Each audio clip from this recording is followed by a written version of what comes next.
Bapak-bapak, ibu sekalian, kita sudah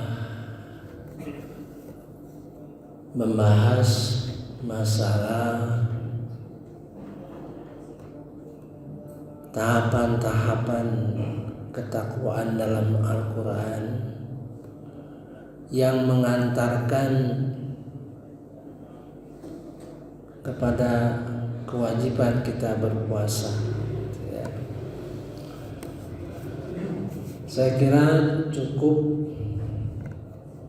memberikan kita pengetahuan bahwa takwa yang pertama, takwa kedua, yaitu perubahan dari orang menjadi berkeinginan punya pengetahuan, ya kata. Kemudian tugas kewajiban takwa puasa itu adalah menguatkan jiwa kita, sehingga jiwa kita selalu unggul, selalu lebih kuat daripada hawa nafsu kita. Jadi kalau satu kedua, supaya kita berilmu. Dua ketiga, supaya jiwa kita kuat, bersih. Mari kita rujuk hadis-hadis yang berkenaan dengan puasa, sehingga terlihat hubungan puasa, hubungan hadis dengan Al-Quran, ya. Pertama, hadis yang sangat terkenal yang setiap puasa selalu dibacakan, yaitu hadis dari Abu Hurairah radhiyallahu anhu.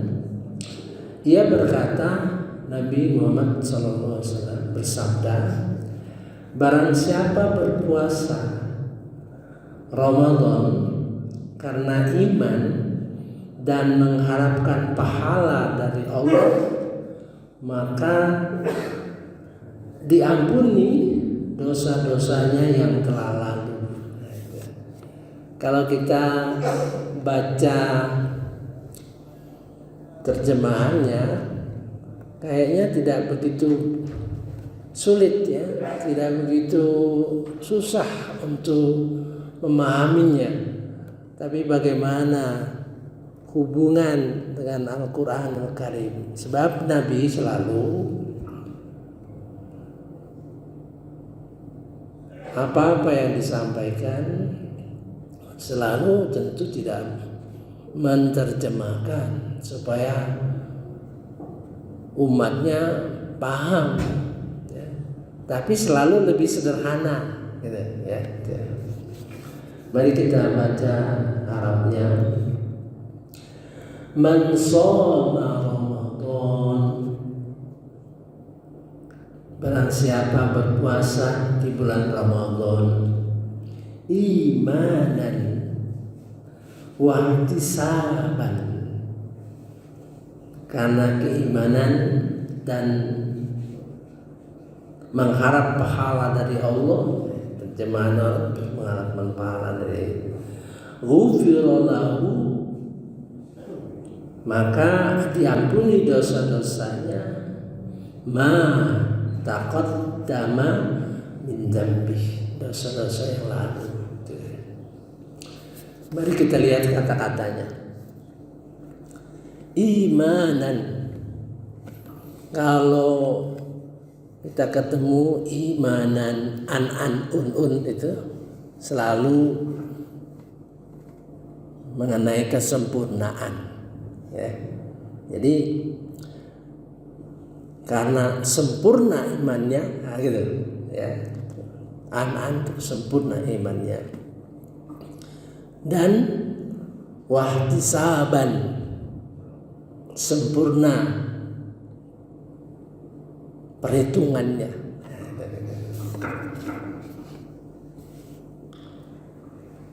Hadis Nabi Muhammad SAW berbeda dengan cara Al-Quran menyampaikan. Ya. Kalau Nabi Muhammad SAW dalam hadis selalu menyampaikan keluaran, artinya fa'lan, apa yang dilakukan. Maka dia memberikan penjelasan bahwa iman itu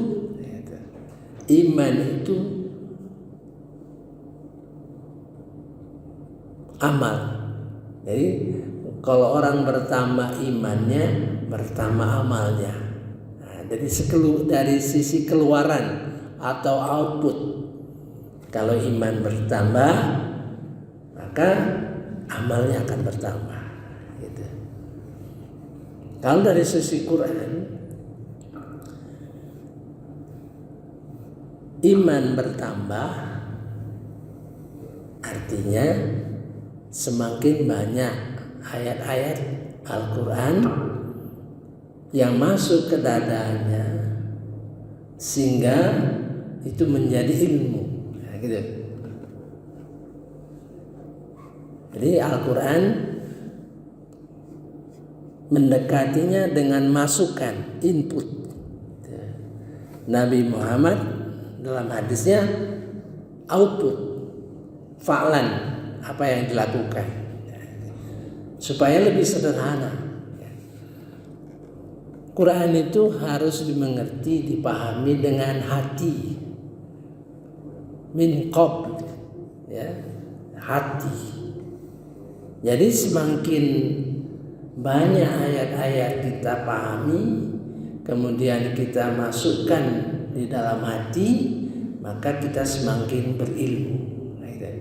Nah, semakin banyak ayat-ayat Quran yang masuk ke kita, maka iman bertambah. Ada lagi satu ayat, kalau satu surah di surah At-Taubah, ya, ayat yang terakhir itu, hampir terakhir, sekitar 5 atau 6 ayat terakhir. Kalau bertambah, dinyatakan betul, ya. Kalau semakin banyak surah-surah yang kita pahami, maka bertambah iman. Jadi dari segi keilmuan, ya, amal itu akan tergerak. Makanya ruhul ibadah itu ilmu. Yang menggerakkan amal itu ilmu. Dari segi Quran, dari segi Nabi Muhammad menyampaikan bertambah iman, bertambah amal. Nah, kita lihat kedua sisi yang seolah-olah kalau tidak paham, kita seolah-olah tidak nyambung, ya. Padahal nyambung. Yang satu melihat dari sisi input, ya. Yang satu melihat dari sisi output. Dari segi fa'lan, yang satu dari segi yang masuk ke dalam hati kita. Nah, kemudian imanan dari sisi kata, ya, imanan artinya sempurna. Jangan iman sempurna. Maksudnya dalam Quran itu berkelas-kelas iman itu, ya. Ada kata-kata yu'minu, beriman. Ada yang amanah, kami telah beriman. Amanah, sungguh kami telah beriman. Jadi kalau yang yu'minu tadi baru akan, baru akan. Kalau amanah sudah mantap. Kalau imanan itu suatu kondisi di mana imannya sempurna. Nah, tentu dalam pergerakan keimanan kita kan bertambah-tambah. Bertambah-tambah. Jadi sejalan dengan apa yang disampaikan Rasulullah tadi, bertambah imannya, bertambah amalnya. Jadi maka selalu dia memberikan contoh, ya, memberikan pedoman, ya. Nabi Muhammad itu kalau bulan puasa infaknya lebih banyak, gitu, ya. Sedekahnya lebih banyak, sholatnya lebih banyak. Jadi tentu sepanjang, ya, kita menjalani puasa itu dari tahun ke tahun, seyogyanya tentu kita mengharapkan terus meningkat. Jadi dapat dipahami bahwa dalam bulan puasa ini kita meningkatkan ibadah kita. Kita meningkatkan ibadah kita. Kita meningkatkan amal kita. Ketika kita meningkatkan amal-amal yang diperintah di dalam Quran. Jadi kalau Quran itu masuk ayat-ayat yang menunjukkan perintah, ya, untuk mengerjakan sesuatu, maka sudah tentu tergerak hati kita untuk meningkatkan ilmu dan amal kita. Ya, saya contohkan dalam Al-Quran, dalam surah Al-Isra ayat 9, ya. Inna hadzal Qur'an, ini Quran, sesungguhnya Quran ini yang dekat dengan kamu. Inna hadzal Qur'an yahdi, dia akan memberi petunjuk. Yahdi, memberi petunjuk, lillati hiya aqwam, petunjuk-petunjuk yang lebih, ya, yang berjalan terus menerus meningkat. Nah, itu. Karena aqwam itu ada hubungan dengan koma. Koma itu ada hubungan dengan siratal mustaqim. Mustaqim, ya. Mustaqim itu artinya nanjak terus, ya. Lillati hiya aqwam, nanjak terus, semakin tinggi, ya.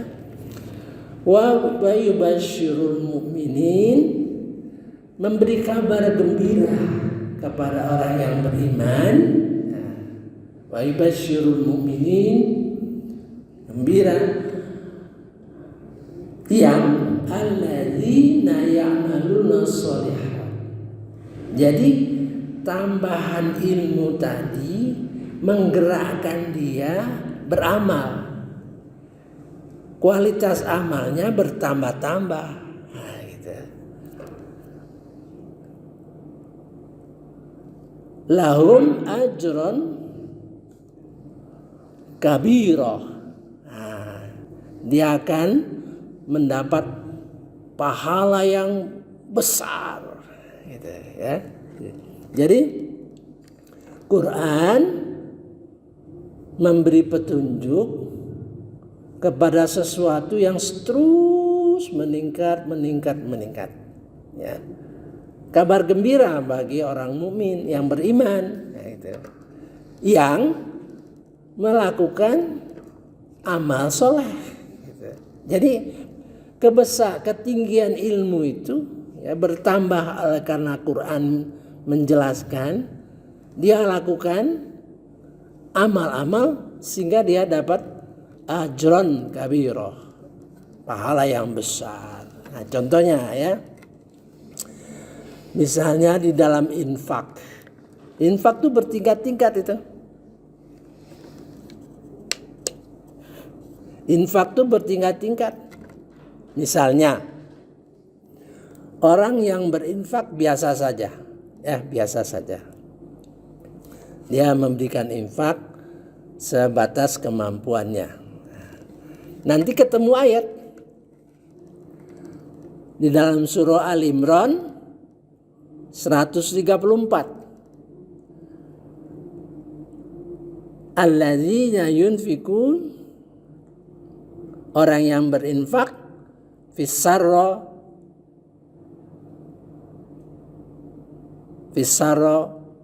dengan dorro. Nah, dia ketemu ayat orang yang berinfak dalam keadaan sempit atau lapang. Itu lebih tinggi daripada yang berinfak biasa. Ya. Orang berinfak dalam keadaan sempit dan lapang, artinya orang itu sadar bahwa infak itu diperlukan oleh katakan anak yatim, fakir miskin. Karena kesadaran. Kita melihat misalnya mereka sulit hidupnya. Walaupun kita mungkin sulit juga, tapi kesulitan kita tidak seberapa dibandingkan dia. Nah, oleh sebab itu dia sadar dengan bertambahnya ilmu itu, dia melakukan infak baik dalam keadaan susah maupun senang. Nah, gitu. Nah, nanti ketemu lagi, sudah meningkat itu kualitas ibadahnya itu. Ya. Nanti ketemu lagi ayat dalam surah Al-Furqan kalau tidak salah 67, orang yang berinfak itu tidak kikir dan tidak boros. Berarti dia masuk kategori orang berinfak kategori rasional. Kalau tadi berinfak dengan kategori emosional, yang ini berinfak dalam kategori rasional. Nah, kalau berinfak dalam kategori rasional, dia pikirkan betul. Ya, misalnya ada yang mengajukan program penyantunan anak yatim, misalnya kepadanya, dia lihat, coba lihat nih, rinciannya apa-apa yang akan dilakukan. Gitu. Menurut dia, ini kurang ini kurang, tidak cukup 10 juta nih, 15 juta nih, ya, dan saya beri 15 juta. Nah, gitu. Kalau kita lihat mungkin ini programnya nih terlalu berlebihan ini. Ya, saya kira cukuplah 7,5 juta, maka diberinya 7,5 juta. Itu orang yang berinfak rasional, tidak boros dan tidak kikir. Sudah meningkat kualitasnya. Terus meningkat lagi. Jadi Al-Quran itu meningkat terus. Begitu juga sholat, begitu juga Quran. Ya. Nah, imanan artinya kita disuruh meningkatkan kualitas iman kita di dalam puasa ini, ya. Misalnya dalam tahun ini masih kurang dibandingkan setara dengan tahun lalu kita tingkatkan. Bagaimana meningkatkan? Ya, meningkatkan amal. Mudah-mudahan bapak-bapak, ibu-ibu paham apa yang terjadi, apa yang hubungan antara Quran dan hadis, ya. Saya kira mungkin agak rumit itu, ya. Insya Allah mudah-mudahan tidak membuat kita kerepotan dengan pengertian itu, ya. Nabi selalu mengemukakan, memerintahkan yang sederhana, ya. Dia contohkan meningkatkan amal-amal kita. Nah, tapi kita sebagai orang yang ingin tahu, kelihatan bagaimana hubungan dengan Quran gitu. Jangan lepas, nanti akan kelihatan hubungannya itu, ya. Jadi dari kata imanan itu berarti yang paling sempurna. Nah, tentu kita belum tentu imanan, belum tentu sempurna, ya. Terus meningkat dari tahun ke tahun, ya. Mudah-mudahan saya juga memahaminya ini rumit juga. Mudah-mudahan bagi bapak-bapak ibu sekalian itu mudah-mudahan mendapat rahmat dari Allah Subhanahu wa taala, mendapat kemudahan, kecintaan kepada ilmu pengetahuan untuk kita jadi dasar ibadah kita, sehingga ibadah kita itu semakin meningkat kualitasnya. Dan ini dituntut dalam surah Al-Mulk ayat 2, ya. In alladzi khalaqal mauta wal hayata, sesungguhnya dia menciptakan kehidupan dan kematian, ya. Menunjukkan itu penting. Dia berluakum ayyukum ahsanu amala, untuk menguji kamu siapa yang paling berkualitas ibadahnya, bukan paling banyak, ya. Saya kira cukup. Subhanakallahumma wa bihamdika asyhadu an la ilaha illa anta astaghfiruka wa atubu ilaik. Wallahu alam. Wassalamualaikum warahmatullahi wabarakatuh.